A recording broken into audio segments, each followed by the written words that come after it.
तपाईको नि खोइ आफलाई त कसले मन पराउन् तर पनि एकतर्फी हो कि कुनी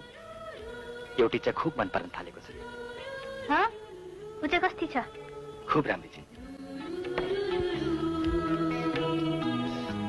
फोटो हेर्ने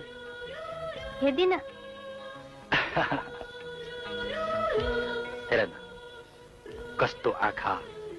कस्तो चिटिक्क परेको नाक भगवानले कति मेहनत गरेर बनाए होला नि यिनलाई आहा